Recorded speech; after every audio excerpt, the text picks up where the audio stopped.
প্রিয়, আজকে তুমি কোন সাবজেক্ট পড়বা দেখো তো। চলো একটা সাবজেক্ট পড়ি, কারণ তোমার সামনে তো অর্ধবার্ষিক আবার পরীক্ষা। এই নাও, আমি একটা সাবজেক্ট বাইর করতেছি, অধ্যায় এই যে বাংলা। এই বাংলা গাইড থেকে তোমার একটা জিনিস বাইর করতেছি, সৃজনশীলটা পড়ো। আচ্ছা ঠিক আছে স্যার, এটাই তো পড়বো। আচ্ছা স্যার, আমি পড়তাছি। রাষ্ট্রবিজ্ঞান। আসসালামু আলাইকুম। স্যার ভালো আছেন? আপনার বাসার সবাই কেমন আছে? স্যার, আমার ছেলে সামনে তো পরীক্ষা। এখন পরীক্ষায় প্রস্তুতি কীভাবে কী নিছে একটু বলেন তো। কারণ এর আগের পরীক্ষায় ও মোটামুটি ভালো রেজাল্ট করছে। আশা করি স্যার এইবার একটু ভালোভাবে পড়াশোনা করাবেন যাতে ভালো রেজাল্ট করতে পারে। তা স্যার ভালো থাকেন। ঠিক আছে তাহলে, আল্লাহ হাফেজ। স্যার ভালো থাকেন।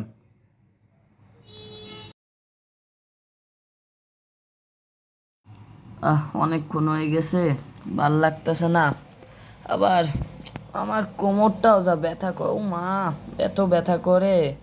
আচ্ছা প্রিয়, যাও তো দেখে আসো তো যে তোমার মা আসে কিনা, অথবা বাবা, যাও। চাকমা, মারমা, তাজং ইত্যাদি যারা যারা যারা আসে। হ্যাঁ স্যার, হ্যাঁ হ্যাঁ হ্যাঁ, বাবারে দেখে আসবো, মা বাবারে। আচ্ছা ঠিক আছে স্যার, দেখতে আসি তারা আসে কিনা। ঠিক আছে স্যার, এই দেখতেছি আমি।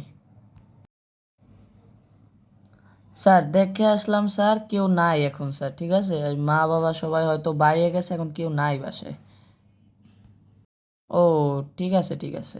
হ্যাঁ প্রিয়, বসো তুমি, এই নাও বসো। হ্যাঁ স্যার, থ্যাংক ইউ।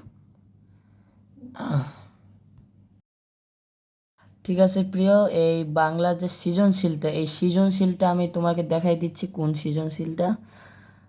এই যে হ্যাঁ, এই যে সৃজনশীলটা, এই সৃজনশীলটা তুমি পড়ো, ঠিক আছে?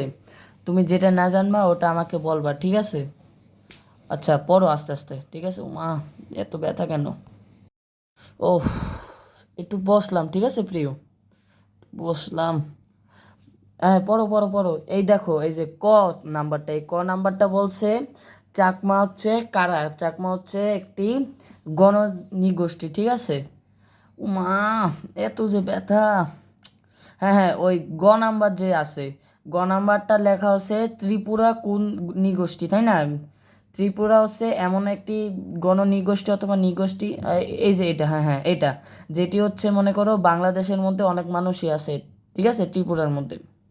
চশমাটা রেখে দেয়, এই যে চট্টগ্রাম, ময়মনসিংহ ইত্যাদি যারা যারা আছে তারা মনে করো ওখানে থাকে। উফ, আমি একটু রেস্ট করি, কোমরটা ব্যথা, একটু একটু ঘুমাই কিছুক্ষণের জন্য। কোমরটা এত ব্যথা, ঘুমাইলাম।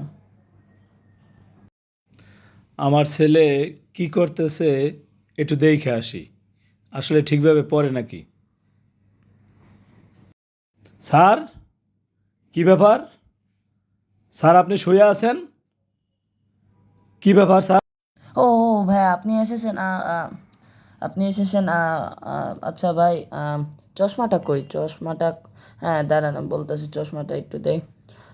আম, হ্যাঁ ভাই, ওই যে ওরে তো পড়াইতেছিলাম এতক্ষণ ভাই, আমি সরি ভাই, আমি তো ওকে পড়াইতেছিলাম এতক্ষণ। স্যার আপনার আর পড়ানোর দরকার নাই। কালকে পরে তো ঈদ, তাহলে আপনি আমি ওই বোনাসটা দিয়ে দিতেছি, টাকাটা তো আসলে নিয়ে যান। আর আপনার আর পড়ানোর দরকার নাই, ঠিক আছে? কারণ এরকমভাবে আসলে পড়াশোনা করলে আমার ছেলের পড়াশোনা ভালো হবে না। হ্যাঁ, এরকম আর দরকার নাই, ঠিক আছে? হ্যাঁ, থাকেন। ওকে। ইস, কি হয়ে গেল! আমার তো এই করাটা উচিত হয় নাই। কেন যে আমি ঘুমাইলাম, কেন আমি এত লেজি হলাম, ভুল হয়ে গেছে। তো যাক, আর কি করার। আচ্ছা প্রিয়, আমি চলে গেলাম, ঠিক আছে? তুমি থাকো, ভালোভাবে পড়াশোনা করো। ঠিক আছে প্রিয়, উঠলাম এবার। আচ্ছা স্যার, একবার তো পড়াশোনা শেষ, তাই ঠিক আছে স্যার। আল্লাহ হাফেজ স্যার, আসসালামু আলাইকুম স্যার। আমাদের সবারই খেয়াল করা উচিত, যাতে আমাদের ছেলেমেয়েরা যাতে ভালোভাবে পড়াশোনা করতে পারে। ভিডিওটি ভালো লাগলে অবশ্যই লাইক দিবেন।